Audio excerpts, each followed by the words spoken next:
Hali siyo shwari hata kidogo katika jiji la Nairobi nchini Kenya, ikiwa ni baada ya kuitishwa kwa maandamano makubwa ambayo yanafanywa katika maeneo muhimu katikati ya jiji hilo lililopo nchini Kenya.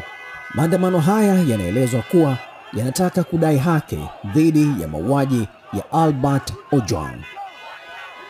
Maandamano haya si katika jiji la Nairobi peke yake, lakini pia hata katika jiji la Mombasa yanafanyika maandamano haya.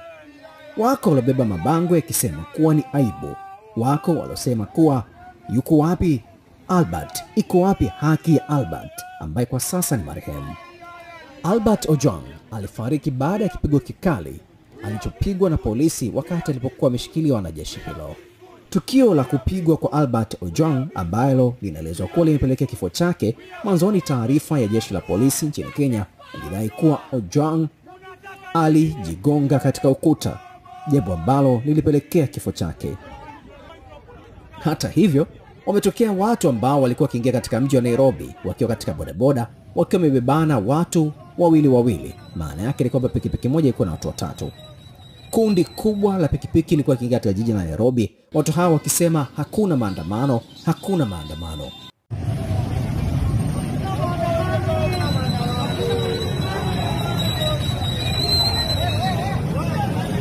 Wameonekana ni kama wahuni, kwani katika taarifa ambazo zinaripoti tukio hilo wamesema ni motorbike riding guns from Nairobi CBD while chanting hakuna maandamano, kwamba ni kama wahuni waliokuwa na mapikipiki yao waliingia katika jiji la Nairobi katikati wakiwa wanapiga kelele ya kwamba hakuna maandamano.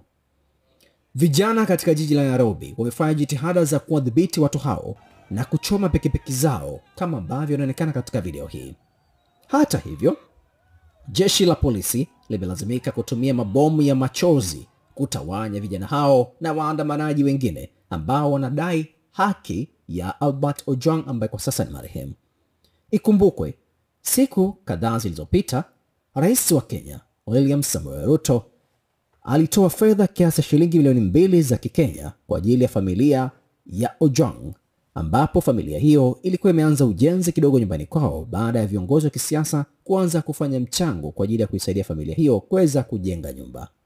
Ruto ametoa fedha kwa ajili ya familia hiyo kama sehemu ya rambirambi zake, lakini ni kama Wakenya wanahitaji zaidi ya uchunguzi na kujiuzulu kwa naibu General Inspector wa polisi nchini Kenya.